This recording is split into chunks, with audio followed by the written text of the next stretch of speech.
Hello, praise the lord and a very good evening to all. आप सबको प्रभु यीशु मसीह के पवित्र नाम में प्यार भरा सलाम। आज की सच्ची शाम के लिए परमेश्वर को धन्यवाद देते हैं और उसके उस महान अनुग्रह के लिए, उसकी दया के लिए और उसकी करुणा के लिए जिसने उसने एक बार फिर से आपको और मुझे एक दूसरे से मिलने का ये महान अनुग्रह दिया। इस अच्छी शाम के लिए धन्यवाद, इस खूबसूरत मौके के लिए धन्यवाद, आप सबके लिए धन्यवाद जो लोग भी इस सेशन को अटेंड कर रहे हैं और धीरे धीरे अब आते जाएंगे। तो सारी महिमा सर्वशक्तिमान परमेश्वर को मिले, क्योंकि वही है जो हमें बनाता है, वही है जो हमें इस्तेमाल करता है। तो सारा आदर उसको देते हैं और इस बात के लिए उसका शुक्र अदा करते हैं कि वो हमें इस्तेमाल करता है, वो हमें उठाता है, वो हमें बनाता है। और धन्य वो लोग हैं जो सचमुच में उसकी नज़दीकी में बने रहते हैं ताकि उससे कुछ पा सकें। और इसलिए आज की इस सेशन के लिए मैं परमेश्वर का धन्यवाद देता हूं। मैं बहुत ज़्यादा एक्साइटेड हूं क्योंकि आज जो बात प्रभु ने मुझे आप तक पहुंचाने के लिए दी है वो अपने आप में एक बहुत गंभीर बात है और बहुत इंटरेस्टिंग भी है और समझने और सीखने के लायक भी है। तो मेरी ये प्रार्थना है, मेरी आशा है, मेरा विश्वास है कि जो कुछ भी आज हम सीखेंगे वो हकीकत में हम सब के लिए हमारे जीवन में एक उन्नति का और हमारे प्रभु में बढ़ने का कारण ठहरेगा। आप सबके लिए धन्यवाद और ख़ास धन्यवाद बरकतों की बारिश पेज के सारी टीम के लिए, उन लोगों के लिए जिन्होंने एक भरोसे के साथ एक बार फिर से मुझे इनवाइट किया और ये मौका दिया। मिसेज आशिता वायला के लिए इसलिए भी धन्यवाद देता हूं क्योंकि उन्होंने मुझे ये काम दिया है या यूं समझिए उन्होंने मुझे अपने साथ इस तरह से जोड़ा है कि उनकी इच्छा है कि हर मंडे शाम को 7 बजे इस प्लेटफॉर्म के जरिए, इस पेज के जरिए आपकी और हमारी मुलाकात हो सके। तो मैं दिल से उनको धन्यवाद देता हूं और पूरी टीम के लिए धन्यवाद, उस प्यार के लिए धन्यवाद, उस आदर सम्मान के लिए धन्यवाद जो वो हमेशा मुझे देते हैं। और मेरी भी ये कोशिश रहती है कि जब कोई इतने भरोसे से आपको बुलाता है या इतने आदर सम्मान के साथ और इतनी एक विश्वास के साथ और इतनी बड़ी एक उम्मीद के साथ कि जब हम मिलेंगे, अब एक दूसरे के सामने आएंगे तो पक्का परमेश्वर हमसे कुछ ना कुछ बात जरूर करेगा। तो इस तमाम बातों को परमेश्वर के चरणों में रखते हैं, अपने आप को उसकी उपस्थिति में लेकर के आते हैं, शरीर आत्मा प्राण सहित अपने आप को उसके सम्मुख अर्पण करते हैं, प्रार्थना करते हैं कि प्रभु हम सबको समझने वाला मन दे, हमारी आंखें खुलें, हमारे कान खुलें और पवित्र उस अभिषेक में प्रभु हम सबको बना के रखे, ताकि जिस अभिषेक में आज का वचन प्रभु मुझे देते हैं आप सब उसी अभिषेक में उसको ग्रहण भी कर सकें और इस वचन के जरिए आप प्रभु में और प्रभु आप में बढ़ता दिखे। तो सारी महिमा प्रभु को देते हुए मसीह यीशु में आए मिल के कहें आमीन। जो बात हम मिलकर के सीखेंगे उस बात को सीखने के लिए जितने लोगों के पास बाइबल से मेरे साथ मिलकर के निकालेंगे नए नियम में यूहन्ना द्वारा लिखा गया सुसमाचार और उसका पहला ही अध्याय है gospel according to saint John chapter 1। उस पहले ही अध्याय के कुछ पद मैं आपके लिए पढ़ रहा हूं। मैं इसको आपके लिए पढ़ूंगा पद 43 से 43 से लेकर के। आप प्लीज इसको मेरे साथ पढ़िएगा, यहां से मैं आपके लिए पढ़ रहा हूं। यूहन्ना 1 पद 43। दूसरे दिन यीशु ने गलील को जाना चाहा और फिलिप्पुस से मिलकर कहा, मेरे पीछे हो ले। यहां फिलिप्पुस की बुलाहट को हम देखते हैं कि प्रभु ने किस तरह से उसको अपने पीछे आने का एक सौभाग्य दिया।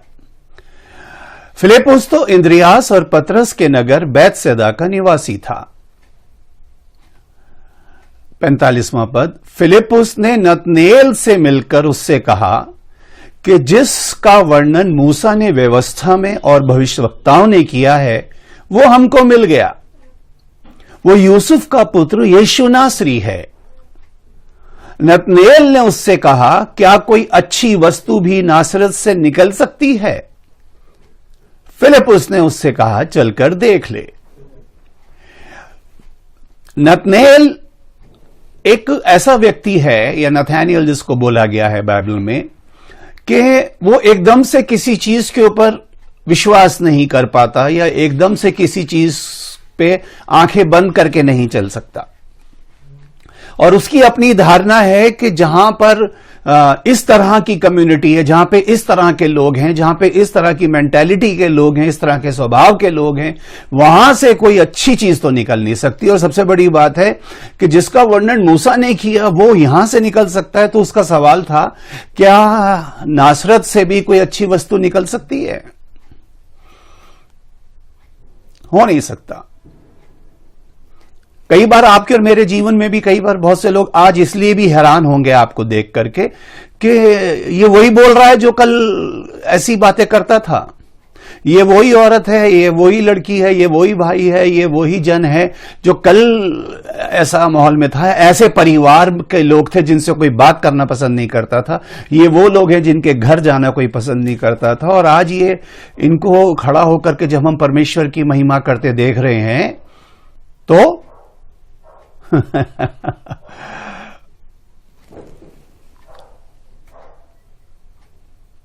क्या ऐसा हो सकता है? क्या नासरत से कोई अच्छी वस्तु निकल सकती? क्या यह बुरा व्यक्ति भी कोई अच्छी बात कर सकता है? क्या इसके जीवन में परिवर्तन आ सकता है? लोगों की हैरानी का कारण है ये। तो चलिए, खैर बात यह है कि उसने उसको बोला, चल ठीक है, अगर तेरे को यकीन नहीं है तो चल चल के देख ले। अब यहां से मेन बात शुरू होती है जो हम सीख रहे हैं आज, और वो ये है 47 पद में ध्यान रखिएगा। यीशु ने नतनेल को अपनी ओर आते देखकर उसके विषय में कहा, देखो ये सचमुच इजरायली है, इसमें कपट नहीं। देखो ये सचमुच इजरायली है। और ये वाहिद शख्स है पूरी न्यू टेस्टमेंट में या प्रभु की पूरी सेवकाई में, एक लौता व्यक्ति ऐसा है जिसको प्रभु ने इजरायली कहा। और ना सिर्फ इजरायली कहा बल्कि कहा ये सचमुच इजरायली है। और एक बात मैं आपको बताना चाहता हूं, जब भी कभी प्रभु किसी बात को ऐसे कहेंगे ना कि ये सचमुच या ये सच है, मैं तुमसे सच कह रहा हूं। एक बार लिखा है यूहन्ना की ही सुसमाचार में, प्रभु ने एक जगह कहा, सच्ची दाखलता मैं हूं। प्रभु ने ये नहीं कहा दाखलता मैं हूं, प्रभु ने बोला सच्ची दाखलता मैं हूं। तो आज आप जितने भी लोग इस बात को इस वक्त सुन रहे हैं या बाद में सुनेंगे या इस वचन को बाद में इसकी रिकॉर्डिंग देखेंगे, चाहे इस पेज पे देखें या हमारे YouTube चैनल पे देखें, आप सब इस बात को ध्यान रखना कि अगर प्रभु किसी बात के विषय में यह कह रहा है ना, अगर प्रभु कह रहा है सच्ची मैं हूं, तो ये इस बात को याद रखना प्रभु के बच्चों, कि प्रभु अगर कह रहा है सच्ची मैं हूं तो फिर कहीं ना कहीं झूठी भी होगी। और उसका पता लगना बहुत जरूरी है, उसकी जानकारी होना बहुत जरूरी है। लिखा है उत्पत्ति की पुस्तक में कि आदम को भले और बुरे दोनों का ज्ञान हुआ, बुरे का भी ज्ञान हुआ उसे। वो समझ पा रहा है कि बुरा क्या है, मान रहा है नहीं मान रहा वो अलग बात है, किसके पीछे जा रहा है, फॉलो किसको कर रहा है, कौन सी बातें उसे ज्यादा अट्रैक्ट कर रही हैं, कौन सी चीजों में वो ज्यादा लिप्त होना चाहता है, ये एक सेपरेट बात है। लेकिन उसको बुरे का ज्ञान है। जिस तरह मैं भी पिछले दिनों आपको बता रहा था जब हम रोमियों के पहले अध्याय पढ़े थे कि परमेश्वर का ज्ञान उनके मनों में प्रकट है, क्योंकि परमेश्वर ने खुद वहां पे लिखा है, खुद ही वहां डाला है।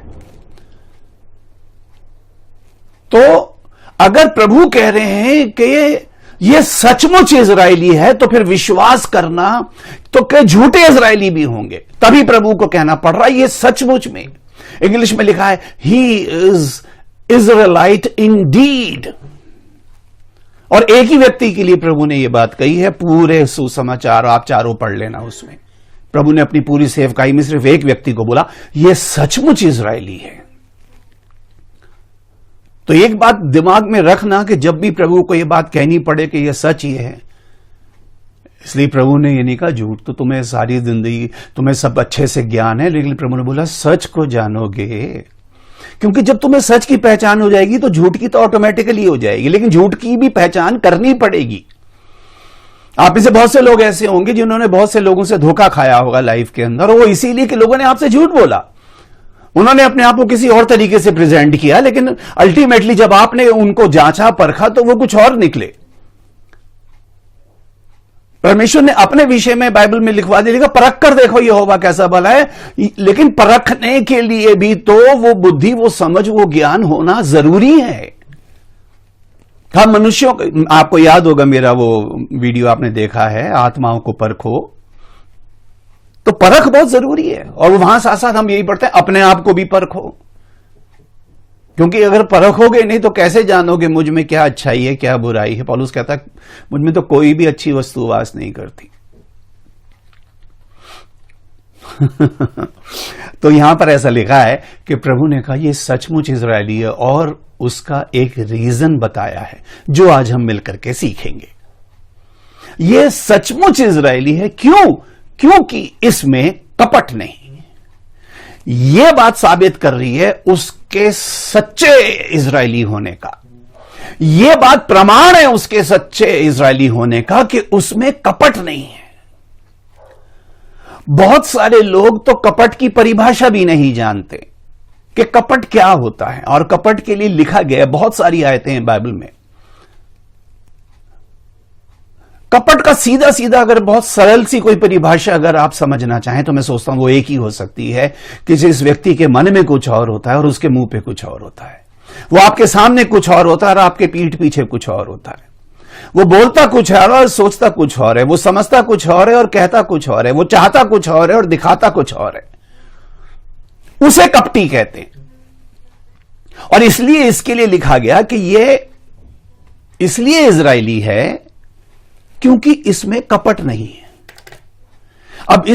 अब क्योंकि हमारे पास एक सीमित समय है, इसलिए थोड़े समय में ज्यादा बात बताने की मैं कोशिश करूंगा।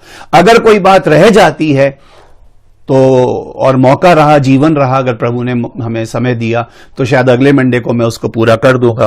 अगर हुआ भी तो इसको 2 हिस्सों में भी हम सीख लेंगे, तो कोई बड़ी बात नहीं है। बात तो समझ में आनी चाहिए।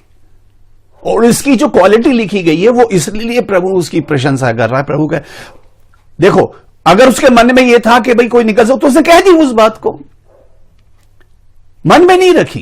कपटी की यही एक पहचान है कि वो मन की बात जाहिर नहीं कर पाता, किसी को करना चाहता नहीं, दिखाना चाहता नहीं जो अंदर चल रहा है। चेहरे के ऊपर मुस्कान होगी, हेलो प्रेज द लॉर्ड, और मन में होगा इसकी क्या कर दूं इसके साथ। लिखा है बाइबल में बैरी जो है वो अधिक चुंबन करता है। उसकी जो पहचान है ना वो ये है कि उसके मन में कपट नहीं है। अब इस बात को सीखने और समझने के लिए हम थोड़ी देर के लिए बैकग्राउंड में जाएंगे, और आप मेरे साथ साथ रहना। आज हो सकता है कि कुछ पद मैं ज्यादा आपको पढ़ के बताऊं, क्योंकि वो सीक्वेंस है पूरा, और उसको सीखने और समझने में कुछ आयतें मैं छोड़ दूंगा, क्योंकि जब आपको उसकी नॉलेज है या मैं आपको एक रेफरेंस दे दूंगा तो आप बाद में भी उसका अध्ययन कर सकते हैं यदि आपको समय मिले तो। क्योंकि बहुत सारे लोगों को तो ये सेशन अटेंड करने का ही समय नहीं मिलता। जब सुबह से लेकर शाम तक हम सब लोगों को इनविटेशंस भेजते हैं तो लोग कहते हैं all the best, like hallelujah, praise the Lord, सब कुछ बोलते हैं, लेकिन देखने के लिए हम देखते हैं, देखने तो कोई भी नहीं आता। वही लोग हैं जो सचमुच में वचन के भूखे और प्यासे हैं। वही हैं जिनको लगता है कि आज सचमुच में वो मेरी शक्ल देखने के लिए या मुझे इंप्रेस करने के लिए नहीं, वो परमेश्वर की आवाज को सुनने के लिए उसकी भेड़ें आती हैं एक भूख और एक प्यास के साथ, उस हर हिरनी के समान हांफती हुई। तो उन्हीं को प्रभु तृप्त करता है। और निश्चय ही वचन तो वो चीज है जो कि अगर एक बार अंदर चला जाए तो पक्की बात है कि वो देधारी होकर ही दिखाई देगा। एक बार अगर एक स्त्री की तरह उसको कंसीव कर लिया तो कुछ समय के बाद तो प्रकट हो जाएगा और दुनिया देखेगी उसके अंदर उसको पनपता और बढ़ता हुआ। तो क्योंकि वो चाह कर भी नहीं छुपा सकेगी स्त्री, उसको कोशिश करेगी, छुपा नहीं पाएगी। क्यों? क्योंकि बढ़ रहा है वो। तो चलिए यहां पर हम पुराने नियम में चलते हैं और मैं आपको कुछ पद पढ़ के बता रहा हूं। उत्पत्ति की पुस्तक निकालेंगे मेरे साथ और उसका 32वां अध्याय, उत्पत्ति अध्याय 32 और इसके आगे पीछे बहुत कुछ लिखा है, मैं आपके लिए 23वें पद से पढ़ रहा हूं। यहां पे सीक्वेंस ये है कि याकूब, आज फिर थोड़ा सा नेटवर्क का इश्यू है, काफी समय से चल रही है ये चीज, लेकिन चलिए मैं दोबारा से इस बात को कहता हूं। उत्पत्ति की पुस्तक उसका 32वां अध्याय, और यहां लिखा है कि दाऊद जो था, वो याकूब जो था, वो नदी के इस तरफ था और उसने अपने सारे जितने सेवक हैं, अपनी पत्नी है, जो भी उसका साथ था, उन सबको उसने नदी के पार भेज दिया। मैं यहीं से पढ़ रहा हूं आपके लिए 23वें पद से। और उसने उन्हें उस नदी के पार उतार दिया, वरन अपना सब कुछ पार उतार दिया। इस बात को दो तरह से लिखा गया है, ध्यान सुनिएगा। उनको नदी के पार उतार दिया, अपना सब कुछ नदी के पार उतार दिया, और याकूब आप अकेला रह गया। इस अकेले पर गौर करना आज आप, क्योंकि यह परमेश्वर का स्वभाव है। वो जब भी किसी से बात करेगा, किसी को बुलाएगा, किसी को चुनेगा, तो वो तब उससे बात करेगा जब वो व्यक्ति सचमुच में अकेला होगा। उसको डिस्ट्रैक्ट करने के लिए कुछ नहीं होगा, उसके पास करने के लिए कुछ नहीं है, उसको उसका ध्यान बटाने के लिए कुछ नहीं है, और उसको और बिल्कुल उसको आइसोलेट करके, बिल्कुल अकेला करके, तब परमेश्वर उससे बात करेगा। और यहां पे लिखा है सब उस तरफ चल गया और ये याकूब अकेला रह गया। तब कोई पुरुष आकर पौ फटने तक उससे मल युद्ध करता रहा। अब रात का समय तो नहीं लिखा, लेकिन यह लिखा है कि इस सुबह होने तक, यानी पौ फटने तक उससे मल युद्ध बोलते हैं, कुश्ती को बोलते हैं, रेसल को बोलते हैं, कि जिसके अंदर कोई हथियार या कोई और चीज इस्तेमाल नहीं होती, बस इसके अंदर दांव पेच होते हैं। और ये जब दांव पेच से लड़ाई हो रही है, तो यहां पर ऐसा लिखा है 25वें पद में, जब उसने देखा कि मैं याकूब पर प्रबल नहीं होता, तब उसकी जांग की नस को छुआ, सो याकूब की जांग की नस उसे मलयुद्ध करते चढ़ गई। आप में से बहुत से लोग होंगे, मेरी भी साथ भी कई बार ऐसा, जब नस पे नस चढ़ जाती है तो बहुत मुश्किल हो जाता है, खड़े होना भी, लेटना भी, बैठना भी, लड़ना तो बहुत दूर की बात है। तो उसकी नस चढ़ गई, और यहां पे 26वें पद में लिखा है, तब उसने कहा मुझे जाने दे, क्योंकि भोर हुआ चाहता है। याकूब ने कहा जब तक तू मुझे आशीर्वाद ना दे, तब तक मैं तुझे जाने ना दूंगा। ये जो एक हटीलापन है ना, याकूब का जो एक स्वभाव है, और यहां पे हम उसी चीज से इसको कंसीडर कर रहे हैं, वो चालाक है, वो चतुर है, वो अपना मतलब निकालना जानता है, लेकिन वो कपटी नहीं है। उसको जो कहना है वो कहना है, जो करना है वो करना है। वो ऐसा नहीं कि उसके मन में कुछ और है और वो चाह कुछ और, जो उसको चाहिए वो चाहिए। वो साफ कह देने वाला व्यक्ति है, और साफ कहने वाले लोग बहुत कम लोगों को पसंद आते। साफ कहने वाले लोग सच सुनना तो सब चाहते, लेकिन जब सुनाया जाता है तब बड़ी मुश्किल में पड़ जाते हैं। कई बार आपने प्रार्थना सभाओं में देखा होगा, लोग प्रार्थना करके कहते हैं, परमेश्वर तेरा धन्यवाद हो, और आज तू ये जो दास तूने हमारे बीच में भेजा, आज अपने दास के द्वारा तू हमसे बात कर, आज तू हमसे बात कर। जब दास के जरिए परमेश्वर बात करने लगता है, तब कहते देखो कैसी बातें कर रहा है ये। प्रार्थना ये करते कि परमेश्वर इसके जरिए बात करे, और जब परमेश्वर बात करनी शुरू करता है, क्योंकि वो उनके मूड के हिसाब से, उनके मतलब की बात नहीं होती, तो फिर सारा दोष सुनाने वाले पे होता है। ये ऐसे बोलता है, ऐसे बोलता है, इसने ऐसे कहा, इसने ऐसे कहा। तब आपको ये यकीन क्यों नहीं होता कि वो बात परमेश्वर आपसे कह रहा है? तब आपको क्यों नहीं यकीन होता कि ये आपके चरवाहे का शब्द है? जब आपने प्रार्थना की तो ईमान रखो इस बात पे कि परमेश्वर ही आपसे बात कर रहा है। उसको तो एज ए इंस्ट्रूमेंट वो इस्तेमाल कर रहा है बस। वो तो बस एक बर्तन की तरह है जिसके जरिए प्रभु आपकी प्यास बुझा रहा है। तो यहां पर ऐसा लिखा है, वो अड़ गया, वो पहचान गया कि कौन है जो सुबह तक मुझसे लड़ रहा है। और लड़ाई भी था वही जो बिल्कुल अकेला था, कोई उसकी हेल्प करने वाला भी नहीं था। समझते चलिएगा बात को जो मैं आपसे कह रहा हूं,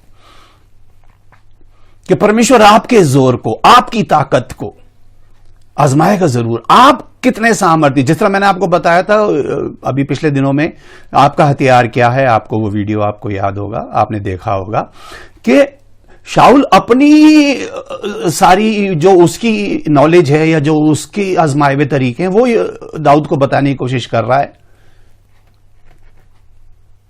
लेकिन आजमाइश आपके ताकत की होगी, आजमाइश आपके अभिषेक की होगी, आप दूसरे के अभिषेक से इंप्रेस होकर के आप ये नहीं सोच सकते कि इस पे है तो फिर इसका मतलब मेरे पे भी आ जाएगा। ऐसा नहीं है।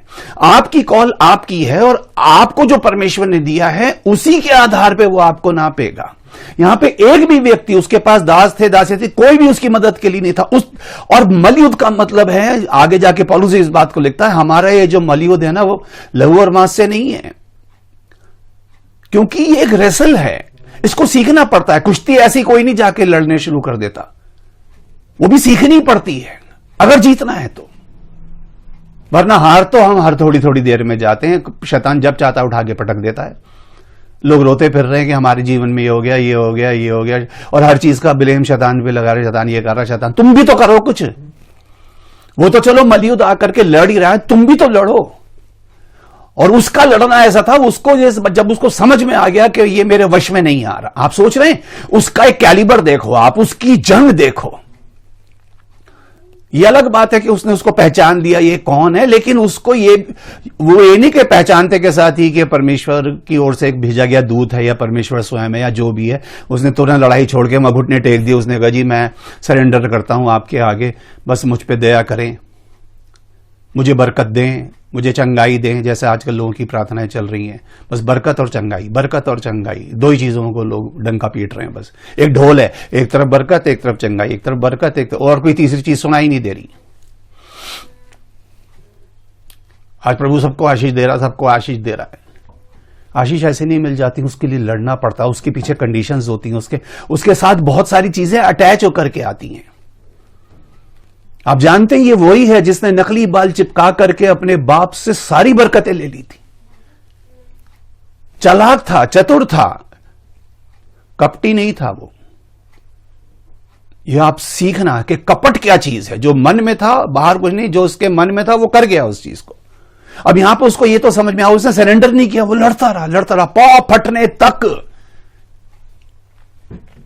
कल मैं आपको ये बता रहा था, प्राण देने तक विश्वास योग्य रहे, तब मैं तुझे जीवन का मुकुट दूंगा। आप में से जितने लोगों ने कल का सेशन अटेंड किया था उन्होंने इस बात को सुना होगा। प्राण देने तक वो एक एक्सट्रीम लेवल तक लेके जाएगा, और उससे ऊपर तक आप कहां तक जा सकते हो इसकी टेस्टिंग परमेश्वर जरूर करेगा। कितना बर्दाश्त कर सकता है, और खाली बर्दाश्त करने के लिए नहीं, कितना तू लड़ सकता है। हमें डिफेंसिव रखने के लिए प्रभु ने नहीं चुना है। जिस तरह मैंने आपको बताया था, offence is the best defence. उसको प्रभु ने ये नहीं कहा था कि देखो जो मैं तुम्हें, जो वहां पर जो देश में तुम्हें दूंगा जिसमें दूध और मधु की धाराएं बहती हैं, जब तुम वहां जाओगे तो लोग रेड कारपेट पे तुम्हारा वेलकम करेंगे। वहां पर लड़के लेना पड़ेगा वो। इसीलिए प्रेरितों काम में लिखा है, हमें बड़े कष्ट उठा के स्वर्ग के राज्य में प्रवेश करना है। प्रभु ने इतना सिंपल नहीं बनाया, बताया सब कुछ कि वो राज्य कैसा। अब राज्य के अंदर एंटर करना, किसी दूसरे राज्य में एंटर करना बेशक आपके लिए रखा है, लेकिन वहां के विरोधी भी हैं। अब इस बात को मैं आने वाले समय में कुछ बताऊंगा आपको कि किस तरह से आपको वो क्योंकि ये एक लड़ाई है। मैंने आपको बताया हर विश्वासी एक युद्ध में है और हर विश्वासी एक दौड़ में है, और युद्ध को भी जीतना पड़ता है और दौड़ को भी जीतना पड़ता है।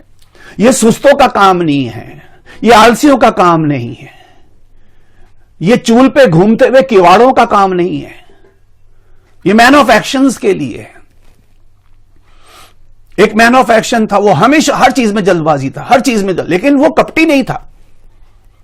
उसने कहा प्रभु अगर तू पानी पे तो मुझे वो आज्ञा दे। मैं, प्रभु ने बोला आजा, वो आ गया।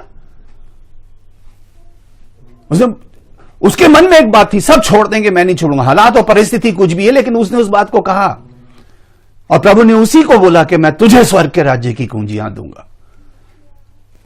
लेकिन जो प्रभु ने यहां पे नतनेल के बारे में कहा है, उसको आज हम सीखने के लिए बैठे हैं, और यहां पर उसके लिए लिखा है कि वो कपटी नहीं है। अब उसने बोला जब तक तू मुझे आशीर्वाद नहीं देगा, याकूब ने बोला मैं तुझे नहीं जाने दूंगा। इसका मतलब वो जाएगा, ये नहीं जाएगा, ये याकूब के हाथ में है। पढ़ लीजिए, मुझे जाने दे क्योंकि भोर हुआ चाहता है याकूब, जब तक तू मुझे आशीर्वाद दे तब तक मैं तुझे जाने ना दूंगा। बेशक तूने आज चीटिंग करी है, तूने मेरी जान की नस को छू दिया, मुझे लंगड़ा कर दिया, या मैं लंगड़ा, जाने नहीं दूंगा जब तक तू मुझे बरकत नहीं देगा। और प्रभु को पसंद है ऐसे अड़ जाने वाले लोग, पीछे पड़ जाने वाले लोग। प्रभु ने दृष्टांत में भी कहा, एक विधवा थी, वो रोज जा करके, है ना, उस हाकिम के दरवाजे पर, वो भी तंग आ गया। उसने बोला, भाई इसका न्याय चुकाओ, मेरे नाक में दम कर रखा है। नाक में दम कर देने वाले लोग प्रभु के। ये नहीं कि देगा तो ठीक है, नहीं तो कोई बात नहीं है। अब भैया हमने नौकरी के लिए एप्लीकेशन लगा तो दी है, मिल गई तो ठीक, नहीं गई तो ठीक। प्रभु तेरे को नहीं मिलेगी, जब तेरे को नहीं में ही ठीक है। जब तू नहीं में, प्रभु दे देगा तो भी ठीक है, नहीं देगा तो भी ठीक है। जब नहीं देने में ठीक है तो फिर उनको देगा ना जो नकली बाल चिपका करके लेके जाते, जो अड़ जाते हैं, जो लड़ जाते हैं, जो कहते हैं जब तक बरकत नहीं देगा प्रभु। मैंने और मेरी वाइफ ने एक साथ प्रभु के नाम में बपतिस्मा लिया, और ये बात 17 दिसंबर 1993 की बात है। हम दोनों ने एक साथ प्रभु के नाम में बपतिस्मा लिया। मेरी वाइफ उस समय दूसरी बार प्रेग्नेंट थी। दिसंबर के महीने की बात है, और फरवरी में मेरी बेटी आई, और उसी कंडीशन में वो पानी में गई। 17 दिसंबर, सोचिए, ठंडा पानी नदी का, यमुना में। खैर हमने बपतिस्मा लिया, हम बाहर आए, और उसके बाद हम एक ही प्रार्थना में लग गए, क्योंकि हमें ये बात पक्का पता था कि पतरस ने इस बात को कहा है कि मन फिराओ और तुम में से हर एक प्रभु यीशु मसीह के नाम में बपतिस्मा लो तो तुम पवित्र आत्मा का दान पाओगे। अब एक चीज तो हमने अपनी तरफ से पूरी कर दी, लेकिन दूसरी के लिए अब हम प्यासे हो गए दोनों। तो 23 मार्च 1994 को प्रभु ने मुझे पवित्र आत्मा से भरा। अब जैसे ही प्रभु ने मुझे पवित्र आत्मा से भरा, मेरी वाइफ के अंदर एक आग लग गई। उसने बोला, प्रभु ये क्या बात है, हमने दोनों ने एक साथ आपके आज्ञा मानी, हमने एक साथ बपतिस्मा लिया, तो ऐसा कैसे हो गया कि आप प्रभु आपने इनको दिया और मुझे नहीं दिया। वो लड़ती रही प्रभु से, कभी उपवास में, कभी प्रार्थना में, रोती थी घंटों। बैठी गई एक दिन, कह रही, प्रभु आज मैं तब तक नहीं उठूंगी जब तक तू मुझे आत्मा से भरेगा नहीं। उठने की नहीं हूं आज मैं यहां से। अब भर दिया प्रभु ने उसको। आई थिंक इट वॉज 13 मई। 2 महीने तकरीबन हुए, लेकिन भर दिया। तो ऐसे लोग प्रभु को चाहिए जो उसकी नाक में दम कर दे, उसके पीछे पड़ जाएं। एक औरत पीछे पीछे आ रही, वो प्रभु से कह रही, प्रभु मुझ पे दया कर, मेरी बेटी को दया कर। प्रभु ने कहा जा। प्रभु ने सबसे पहले लिखा, प्रभु ने कोई जवाब नहीं दिया। फिर वो चेलों से लगा रही है। आज इनको ना प्रभु से कोई जवाब नहीं मिलता, क्योंकि प्रभु तो हर चीज को जांचता, हर चीज को परखता है। इसलिए वो दाएं बाएं प्रचारकों के पास, उनके थ्रू पहुंचते हैं कि जी आप प्रभु से हमारे लिए प्रार्थना करो। बोला हाँ, क्योंकि हमने मिनिस्ट्री शुरू इसलिए कर रखी है कि हम आपके लिए प्रार्थना करें। हमें प्रेयर रिक्वेस्ट भेजो, ये भेजो, वो भेजो, और जब सारे काम हो जाएं तो फिर हमारे लिए पैसा भेजो। तो चेलों से उसने सोर्स लगवाई। चेले कह रहे हैं, प्रभु ये पीछे पड़िए, इसको फारिग कर, चलता कर इसको। प्रभु ने बोला, बच्चों की रोटी कुत्तों को नहीं दूंगा।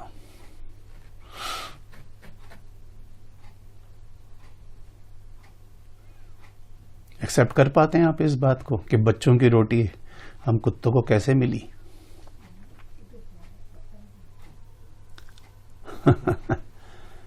हमारे लिए कहां थी वो? मैं सिर्फ इजराइल की खोई हुई भेड़ों के लिए आया हूं, और तुम्हें भी प्रचार के लिए भेज रहा हूं। सिर्फ इजराइल की खोई हुई भेड़ों, इसी घराने में जाना बस। उसने बोला, हाँ प्रभु, कुत्ते भी तो वो चूर चार खा लेते हैं। पीछे ही पड़ गई। ये पीछे पड़ जाने वाले। उसने बोला, मैं तुझे जाने नहीं दूंगा जब तक तू मुझे बरकत नहीं देगा।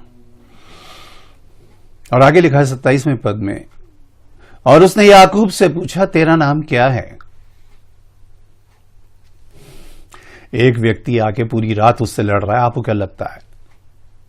व्यक्ति कह लीजिए, उसे स्वर्गदूत कह लीजिए, या परमेश्वर की खुद की उपस्थिति कह लीजिए, वो वहां उससे पूरी रात लड़ रहा है। तो आपको क्या लगता है, क्या परमेश्वर उसका नाम नहीं जानता, या परमेश्वर उसको पहचानता नहीं है? क्यों जरूरत पड़ रही है परमेश्वर को उसका नाम पूछने की? तेरा नाम क्या है? क्योंकि नाम का तो इतना बड़ा महत्व है बाइबल के अंदर कि बहुत से लोग समझ ही नहीं पाते। मैं कई बार देखता हूं बहुत से लोगों के 2 या 3 नाम होते हैं। ये अब जिसके 2 या 3 नाम होंगे उसका कैरेक्टर भी दोगला ही होगा। बोले ये दादा ने रखा था, ये मम्मी ने रखा था, ये पापा ने रखा था। आपने तो 3-3 नाम उसके रख दिया। वो समझ नहीं पा रहा लाइफ के अंदर कि मेरे पे ये वाले नाम का असर पड़ेगा या इसका पड़ेगा या उसका पड़ेगा, मुझे कौन सी लाइफ जीनी है। बोले नहीं एंड में तो क्रिश्चियन होना चाहिए, या स्टार्टिंग में क्रिश्चियन होना चाहिए, लास्ट के अंदर कुछ भी लग जाए, बीच में एक इंडियन नाम भी होना चाहिए। तो आपने तो चलिए उसके विषय में फिर कभी बताऊंगा आपको गहराई से, क्योंकि इसमें बाइबल में किसी का 2 नाम नहीं रखे गए, एक व्यक्ति का एक ही नाम था, क्योंकि उसका एक ही काम था। फिर कभी मैं आपको बताऊंगा इसके विषय में। लेकिन आज जो हम सीख रहे हैं वो ये है कि परमेश्वर ने उससे पूछा, या परमेश्वर के वो दूत पूछा, तेरा नाम क्या है? आपको क्या लगता है परमेश्वर उसका नाम नहीं जानता? लेकिन जब जब उससे पूछा गया, क्योंकि याकूब का मतलब होता है अड़ंगा देने वाला, और जब उसके अपने बाप के पास गया था, बाल जब कहा के बाप ने पूछा तू कौन है, कह रहा जी मैं तेरा बेटा एसाव हूं। उसने छू के देखा, आंखें कमजोर थी, उसने कहा बाल, क्योंकि उसके शायद एसाव के जिस्म पे काफी बाल थे, तो उसने कहा हाँ वो है। तो उसने और कुछ बात उसको पूछने की जरूरत ही नहीं समझी, वो भी अंधेपन के अंदर बस खाली बाल छूकर ही वो भी स्टार्ट हो गया बरकतें देना। तो जहां जहां उसको मौका मिला वहां वो लोगों को अड़ंगा देता रहा, वहां वो अपना नाम हर चीज के अंदर उसको अपना काम बनाना था, हमेशा अपने मन की करता रहा। और यहां भी ये ऐतिहासिक मोमेंट है पूरी बाइबल के अंदर, जिसको आज मैं आपको समझाने की कोशिश कर रहा हूं। और यहां पर ऐसा लिखा है कि उसने पूछा तेरा नाम क्या है? उसने कहा जी मेरा नाम है अड़ंगा देने वाला। उसने एक्सेप्ट किया इस बात को। मैंने इसलिए आपसे कहा ना, उसमें कपट नहीं, मेरा नाम है, उसने मान लिया इस बात को। मेरा नाम, उसने बोला याकूब, उसने बोला मेरा नाम है अड़ंगा देने वाला। उसने कहा वेरी गुड, आज तूने अपनी सही आइडेंटिटी एक्सेप्ट कर ली, बता दिया, रिवील कर दी, मान लिया इस बात को कि तू अड़ंगा देने वाला, इसलिए तुझे भी अड़ंगा ही दे करके मैंने ऐसा किया है, समझाने के लिए। तो वहां उसने कहा, उसने याकूब से पूछा तेरा नाम क्या है? उसने उससे कहा याकूब। उसने कहा तेरा नाम अब याकूब नहीं परंतु इज़राइल होगा। बहुत ध्यान से समझिएगा इस बात को, यही आयत है जो आज आपको पकड़नी है।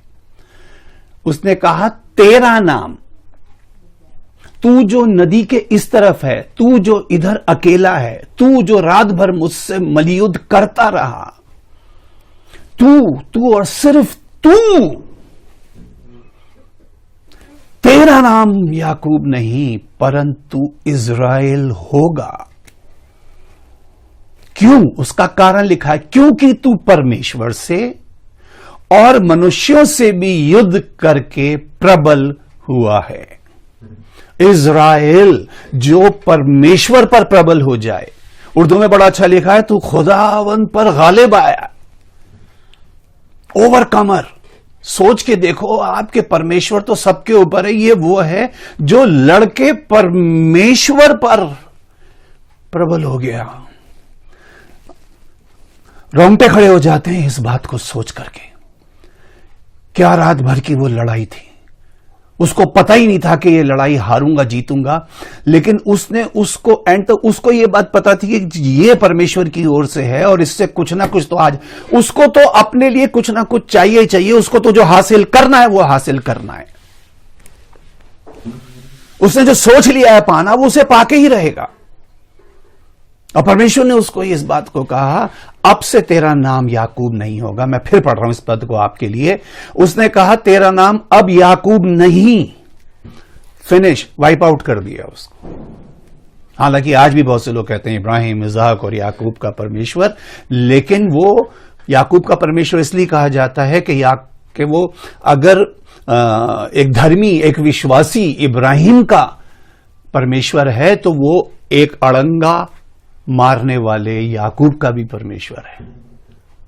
और याकूब का तो इसलिए है क्योंकि याकूब ने तो एक रात में वो पा लिया जो शायद ही पूरे इतिहास में कोई पा सकता था। तू परमेश्वर और मनुष्यों से भी युद्ध करके प्रबल हुआ है।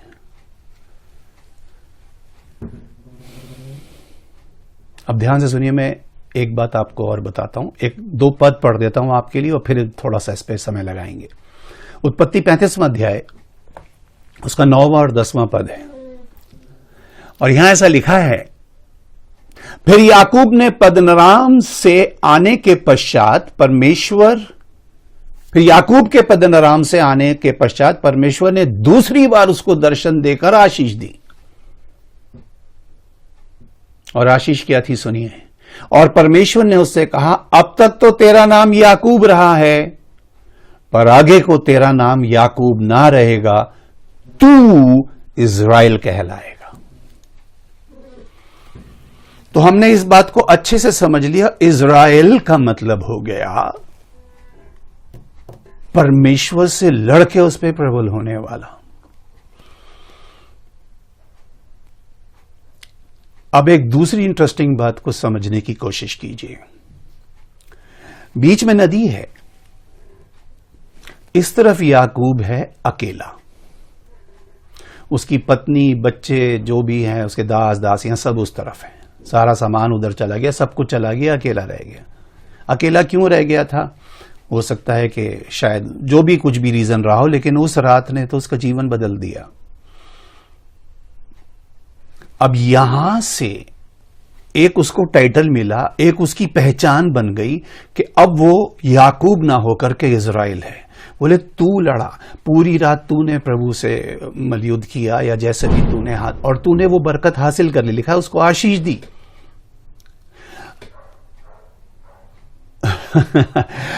अब जब ये नदी पार जाता है, वहां पे पूरा फैमिली है, पूरा घराना है, तो क्या कह रहा होगा वहां पे जाकर के, अब से मेरा नाम इज़राइल है, परमेश्वर ने मेरा नाम बदल दिया।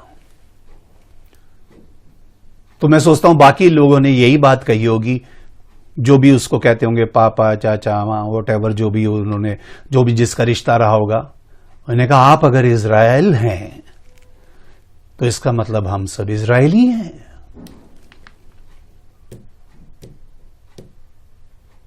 वो रात भर लड़ा, उसने पूरी मेहनत करी, हर चीज से गुजरा, उसने वो टाइटल पाया इज़राइल होने का। इन्होंने क्या बोलेंगे, इन्होंने कुछ भी नहीं किया, मक्खी तक भी नहीं मारी होगी इन्होंने, ये घर बैठे इज़राइली बन गए, ये घर बैठे इज़राइली बन गए। क्यों? क्योंकि पापा इज़राइल तो हम इज़राइली। और इस बात को ध्यान से आप समझिएगा कि इसको जब हम नए नियम में आकर के देखते हैं, तो इज़राइली का सीधा सीधा जो नया तर्जुमा है, या जो सीधा जो हमें एक पहचान बताता है, वो सिंपल सी बात है, वो है मसीही लोग। अब आप पुराने नियम में इज़राइली कह लो या नए नियम में मसीही कह लो, एक ही बात है। अब बहुत से लोग जो कि नदी पार के लोग हैं, आप मेरी बात को पकड़ने की कोशिश करना, वो क्यों मसीही हैं? क्योंकि उनके बाप दादे मसीह थे, उनकी मुलाकात कभी प्रभु से हो गई, उनके जीवन में कुछ ऐसा हादसा हो गया, उन्होंने प्रभु यीशु मसीह को अपना उद्धारकर्ता ग्रहण किया, या वॉटेवर उनके लाइफ के अंदर एक्सपीरियंस उन्होंने किया होगा। लेकिन अब उनकी पुश्तें आगे, बेटे बेटियां घर आ रहे, नाती परपोते, वो क्यों मसीही हैं? क्योंकि वो मसीह थे। इनमें से एक की भी कभी मुलाकात परमेश्वर से नहीं हुई। लड़ना और भिड़ना और उससे बरकत लेना तो बहुत दूर की बात है। उनको लगा इज़राइल की जो बरकत है वो हमारे पे है, क्योंकि पापा इज़राइल हैं तो हम तो इज़राइली हो गए, ये घर बैठे इज़राइली बन गए। यकीन माने बहुत से लोगों ने अपने मसीह होने के लिए रत्ती भर भी मेहनत नहीं करी कि परमेश्वर उनसे कहे वाकई ये सच्चा मसीही है, क्योंकि इसमें कपट नहीं है।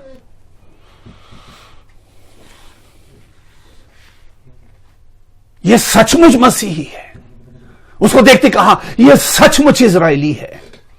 इस इजरायली तो बहुत हैं, उन्होंने प्रभु की क्या कहते हैं, कितनी उन्होंने उलान तान करी, कितने उसके विरोध में बातें करी, दुनिया भर की ये और नहीं जाने दिया प्रभु ने उनको कनान के अंदर।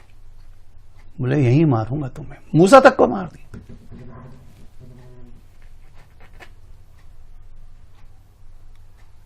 आप इस गलत फहमी से निकल जाओ कि क्योंकि आप एक मसीह परिवार में पैदा हो गए, क्योंकि आप एक कलीसिया के सदस्य हैं, क्योंकि आप रेगुलर अपनी कमाई का हिस्सा या जो भी है सब कुछ वहां पे पूरा चुका रहे हैं और आपकी पहचान समाज में है कि आप एक क्रिश्चियन हैं, आप बहुत बड़े धोखे में हैं।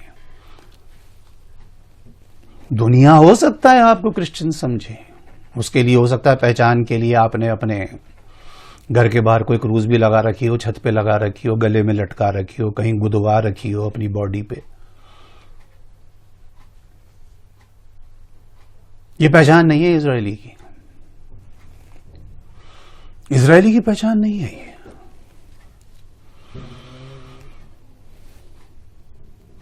भजन संहिता 22 के 2 पद में आपके लिए पढ़ रहा हूं। बतानी तो मुझे बहुत सारी बातें और ये मुझे लग रहा है कि ये प्रचार 2 ही हिस्सों में करना पड़ेगा। आधा मैं इसको आज बताऊंगा, आधा मैं अगले मंडे को बताऊंगा आपको।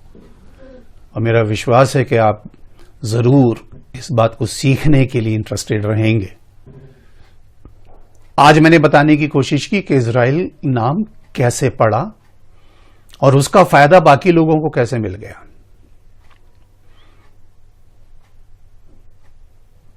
यहां लिखा है, मैं 1-2 पद आपके लिए पढ़ देता हूं, फिर हम इसको आगे देखेंगे जैसे भी परमेश्वर का आत्मा हमारी अगुवाई करेगा। भजन संहिता 32 उसका पहला और दूसरा लिखा है, क्या ही धन्य है वो जिसका अपराध क्षमा किया गया और जिसका पाप ढांपा गया हो। अब ध्यान से सुनिएगा, क्या ही धन्य है वो मनुष्य जिसके अधर्म का यहोवा लेखा ना ले, और आगे लिखा है, और जिसकी आत्मा में कपट ना हो। तो आप समझ लेना कि कपट कहां वास करता है, शरीर में नहीं, प्राण में नहीं, आत्मा में, उसकी सोच में, उसकी सारी भावनाओं में। तो कपट होना इस बात का सबूत है कि आप नाम के मसीही हो सकते। देखो मैंने आपसे क्या बोला, अगर प्रभु कह रहे हैं ये सचमुच इजरायली है, या चलो हम नए नियम में आकर के इसको इस तरह से समझने की कोशिश करते हैं, अगर प्रभु कह रहे हैं कि ये सचमुच मसीही है तो फिर तो झूठे मसीही भी होंगे। तभी तो प्रभु को कहना पड़ रहा है ये सचमुच है। तभी तो आज हम इस वचन के आईने में अपने आप को जांच और परख के समझेंगे कि हम वाकई सचमुच मसीही हैं।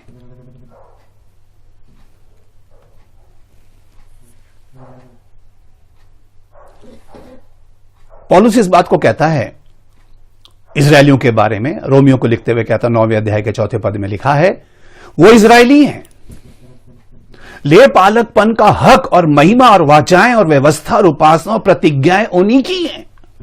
उन्हीं से परमेश्वर ने प्रतिज्ञा बांधी, उन्हीं को वाचाएं दी, उन्हीं से सारी बातें करी, उन्हीं को लेपालक होने का अधिकार दिया। ध्यान से पकड़िएगा, इस बात को समझने की कोशिश की पौलुस को ये बात रोमियो को क्यों लिखनी पड़ रही है, या रोमियो के जरिए आज हम तक कैसे पहुंच रही है बात। ये अब उनकी पहचान है कि उनके पास क्या क्या ब्लेसिंग है, या परमेश्वर की क्या क्या चीजें वो पा रहे थे या पा चुके थे, या क्या किस चीज का इनहेरिटेंस उनके पास था, किस चीज के वो हकदार थे। फिर पढ़ रहा हूं, वे इजरायली हैं और लेपालकपन का हक और महिमा और वाचाएं और व्यवस्था और उपासना और प्रतिज्ञाएं उन्हीं की हैं। पुरखे भी उन्हीं के हैं और मसीह भी शरीर के भाव से उन्हीं में से हुआ, जो सबके ऊपर परम परमेश्वर युगानुयुग धन्य है, आमीन। अब थोड़ी सीरियस बात है, जरा अगले पद को पढ़िएगा। परंतु यह नहीं कि परमेश्वर का वचन टल गया। वो इजरायली तो हैं और सब कुछ परमेश्वर की ओर से उनको दिया गया। क्यों? क्योंकि वो इजराइल की संतान है, इसीलिए उन्होंने कुछ नहीं किया। आज बहुत से लोगों पे बरकत इसलिए नहीं है, जिसको बरकत कह लीजिए या वो जो भी हो, उस चीज को वो समझते हैं कि उन्होंने उसके लिए मेहनत की है, उन्होंने परमेश्वर से लड़के लिया, उन्होंने परमेश्वर के नाक में दम करके उस चीज को हासिल किया।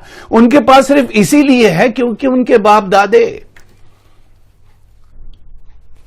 उन पर प्रभु का अनुग्रह रहा। कई बार मैं लोगों से सुनता हूं, वो हमारे दादा बिशप थे, हमारे पापा भी पास्टर थे, हमारे वो थे, हमारे वो ये थे। तो वो पहचान क्या बताते हैं? जब भी अपनी बताएंगे उनका नाम बताएंगे कि भाई वो कितने बड़े वो थे। मैं चलो मान गया वो बहुत बड़े, उन्होंने तोप चलाई, उन्होंने बंदूकें चलाई, ये चलाई। आपने क्या कोई तलवार छुरी भी चलाई कभी?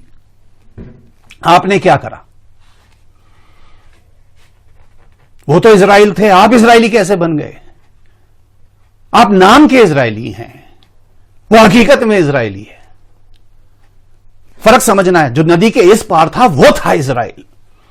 उसने अपनी जान लगा दी उस टाइटल को हासिल करने। उसको पता नहीं था कि आज की रात मेरा नाम बदल जाएगा। उसको पता नहीं था कि इस नाम के साथ कितनी बरकतें मेरे साथ जुड़ी हैं। लेकिन ये तो वो इनको घर बैठे मिल गई। आज क्या किया मसीह बनने के लिए? कुछ भी नहीं। क्योंकि और कलीसियाओं में भी क्या होता है आप बताइए? कैसे फ्लरिश कर रही हैं? कुछ नहीं। एक लड़की की शादी हो गई तो वो अपने कलीसिया से निकल के चली गई, लोग तो वहीं के वहीं हैं। फिर किसी की शादी हो गई तो एक लड़की वहां से शादी होकर उस चर्च में आ गई, मेंबर वहीं के वहीं बराबर हो गए। या उसके बच्चे हो गए तो चलो वहां। तो ये तो अपने आप को उस घराने में पैदा होने की एक पहचान है कि इस धर्म में पैदा हुआ। अब आप पकड़ जाना बात को, इस धर्म में पैदा हुआ इसलिए वो ऐसा है। अब उसका कोई भी आप नाम दे दो, जितने भी रिलीजन्स को आप जानते हैं उसमें पैदा, क्योंकि वो उसमें पैदा हुआ इसलिए वो है। और इसीलिए यहां पर भी क्योंकि ये मसीही परिवार में पैदा हुआ इसलिए मसीही समझ रहा है अपने आप को। और जिस से प्रेम करने का दावा कर रहा है, जिसकी उपासना करने की ढोंग कर रहा है, या जिसको जानने की अपने आप के अंदर एक गलत फहमी पाले हुए है, उससे तो कभी जीवन में मुलाकात ही नहीं हुई। और मुलाकात भी कैसी हुई थी याकूब से? आप सोच रहे, ये नहीं कहा कि उसने हाथ मिलाया और याकूब वेरी गुड क्या हाल चाल है भाई। परमेश्वर सारे आपके हथकंडे जानता है। रिलैक्स होकर के जब आप सोच रहे हैं, आप ये अभी आएगा अगले महीने, आप त्योहार क्यों मना रहे हैं? नहीं हम क्रिश्चियन हैं। क्यों क्रिश्चियन हो? क्योंकि हमारे पापा क्रिश्चियन थे। पापा क्रिश्चियन क्यों थे? क्योंकि हमारे दादा क्रिश्चियन थे। और उससे पहले वो भी परदादा भी क्रिश्चियन थे। अच्छा उससे पहले का नहीं पता भैया क्या थे। 2 पीढ़ी, 3 पीढ़ी, 4 पीढ़ी, 5 पीढ़ी तक आपको पता होगा। उससे पहले क्या था? वो तो याकूब से इजराइल बन गए। आपने इजरायली बनने का फायदा उठाया। आप सोच रहे हो कि ये सारी सब, वो कह रहा सब उन्हीं की है। अब सीरियस बात सुनिए, रोमियो 9:6। परंतु ये नहीं कि परमेश्वर का वचन टल गया। वचन अपनी जगह, जो उसको फॉलो करेगा वो ही सचमुच इजरायली कहलाएगा। अगले मंडे को मैं और गहराई से इस बात को समझाऊंगा आपको। इसलिए सुनिए, जो इजराइल के वंश के हैं वे सब इजरायली नहीं। अंडरलाइन कर लेना है शायद को, अगर ऑलरेडी है तो बहुत अच्छी बात है, नहीं है तो रेड पेन से करना अंडरलाइन इसको। इसलिए कि जो इजराइल के वंश के हैं वे सब इजरायली नहीं। ये जो इजराइल के वंश के हैं, ये जो याकूब के वंश के हैं, याकूब इजराइल है, ये इजरायली नहीं है। इजरायली बनने के लिए तो बड़ी जान लगानी पड़ेगी। वो टाइटल आपके ऊपर अप्लाई हो इसके लिए तो बहुत हिम्मत चाहिए। अभी खड़े होकर लोगों को समझाने के लिए तो शायद आपने सोच लिया कि शायद दुनिया समझा रही है तो मैं भी समझा दूं, लोग बोल रहे हैं तो मैं भी बोल दूं। तुम हो कौन? इजरायली। Very good. मसीही, शाबाश, बहुत अच्छी बात है। सच्चे या झूठे? क्योंकि सच्चे की पहचान यह है कि उसमें कोई कपट नहीं, और झूठे की पहचान है वो कपट से भरा पड़ा है। और यहां पे क्या लिखा है? जितने, देखिए पकड़ने की बात को कोशिश कीजिएगा। यह नहीं कि परमेश्वर का वचन टल गया, इसलिए कि जो इजराइल के वंश के हैं उन्हें इस बात का घमंड है कि हम कौन से वंश के हैं। उनको अपने सरनेम पे घमंड है, हम इतने बड़े। कुछ भी आप जोड़ लो, क्रिश्चियंस के अंदर तो लंबे लंबे होते हैं ना, क्या कहते हैं, सरनेम, जॉनसन, थॉमसन, जो भी है, कुछ व्हाटएवर।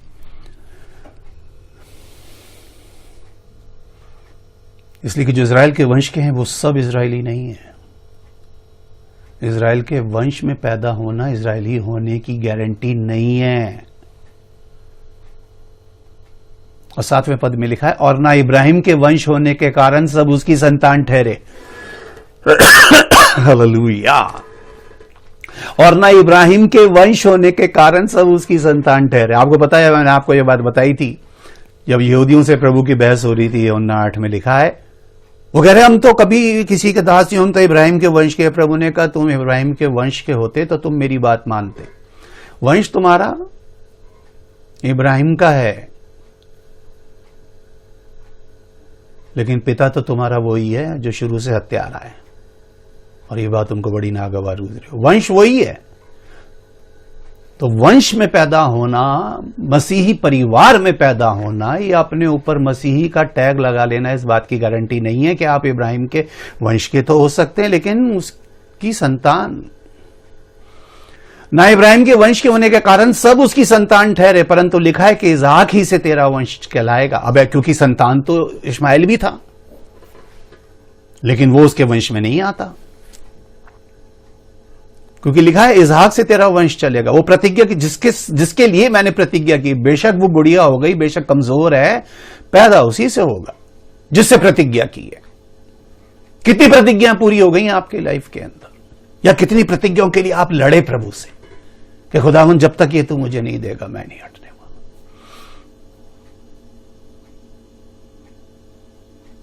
अब ध्यान से सुनिएगा, अर्थात शरीर की संतान परमेश्वर की संतान नहीं। अगर आप शारीरिक तौर पे एक मसीही फैमिली में पैदा हो गए, आप अपने आप को इजरायली या नए नियम के अनुसार मसीही समझ रहे हैं, तो शरीर की संतान, शरीर से तो, क्योंकि उस फैमिली में आप शारीरिक रूप से तो पैदा हुए। मैं भी शारीरिक रूप से एक मसीही फैमिली में पैदा हुआ था, लेकिन मैं प्रभु को नहीं समझ पाया, मैंने जान नहीं पाया। उसकी संतान होने का, उससे वो अनुग्रह पाना तो 30 साल की उम्र तक जाते जाते समझ में आया। और आज इस बात में मलाल होता है कि उससे भी पहले क्यों नहीं जान लिया प्रभु को। लेकिन फिर सोचते हैं चलो जितना भी जाना, जिस रात मुलाकात हो गई वही हमारे लिए, हमारे जीवन को बदल देने वाली रात थी। शरीर की संतान परमेश्वर की संतान नहीं, परंतु प्रतिज्ञा की संतान वंश गिने जाते हैं। वंश वो लोग हैं जिससे उसने प्रतिज्ञा की, और प्रतिज्ञा ये थी कि अब से तेरा नाम ये हो जाएगा, आशीष दी अब से तू ये होगा। आप आशीष बांटने खड़े हो गए, God is going to bless you, God is blessing you, I bless. लोग तो कई बार मैं देख रहा हूं वीडियो लोग बना रहे हैं, आई bless you in name of Jesus, I bless you in name of Jesus. कौन सी वाली ब्लेसिंग ट्रांसफर कर रहे हैं? जो खुद ही घर में बैठ के बना ली उसी को बता रहे हो, या जिसके नाम से बांट रहे हो उससे कभी एक रात भी मलयुद्ध हुआ, कभी लड़े हो उससे? सारे जोड़ खोल देगा वो मलयुद्ध। अगर आप किसी अच्छे तगड़े पहलवान से लड़ जाओ और आपको पहलवानी नहीं आती तो अगली सुबह उठ नहीं पाओगे। अगर उससे बच गए तो पता नहीं पूरे शरीर पे पट्टियां बंधी हुई होंगी। उसकी तक जान की नस छू दी, लेकिन बरकत लिए बगैर उसने उसको जाने नहीं दिया। ये जज्बा चाहिए प्रभु से कुछ पाने के लिए। और जब प्रभु से आप पालोगे,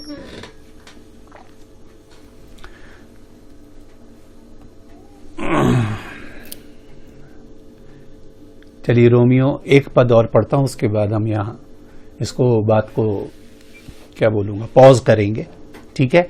और अगले मंडे यहीं से, जैसे कैसेट पॉज हो जाती है ना, उसको यहां पॉज करेंगे और अगले मंडे इसको यहीं से अपन उठाएंगे। अगर जीवन रहा और प्रभु ने मौका दिया और आपने भी मुझे मौका दिया इस पेज पर आने के लिए, जैसा कि हमने आपस में सोचा है, तो जरूर इसको मैं आपको आगे बताऊंगा। और मिस मत करना आप उस चीज को, कोशिश करना ज्यादा से ज्यादा लोगों को आप बता सको। ये वाला वीडियो आप पहले शेयर करना, उसको बोलना कि सेकंड पार्ट अब हम इसका बाद में देखते।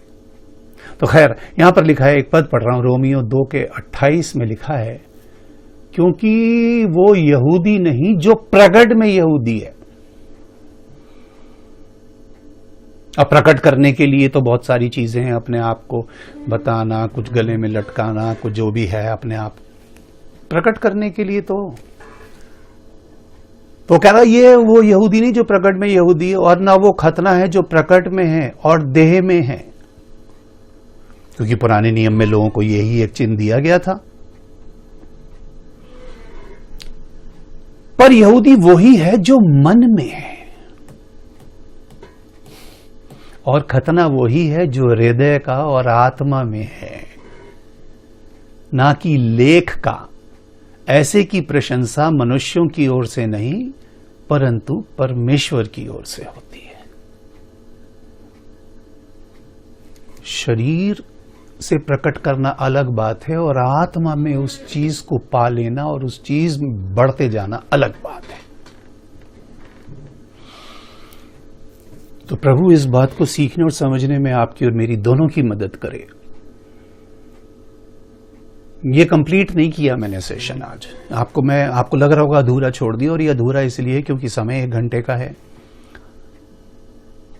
अगर अभी इसको कंटिन्यू करूं तो बहुत ज्यादा देर लगेगी। आप लोग का वैसे भी काफी देर से मेरे साथ जुड़े हैं, आप सबके चेहरे दिख रहे हैं, मतलब ऊपर से डिस्प्ले हो रहा है।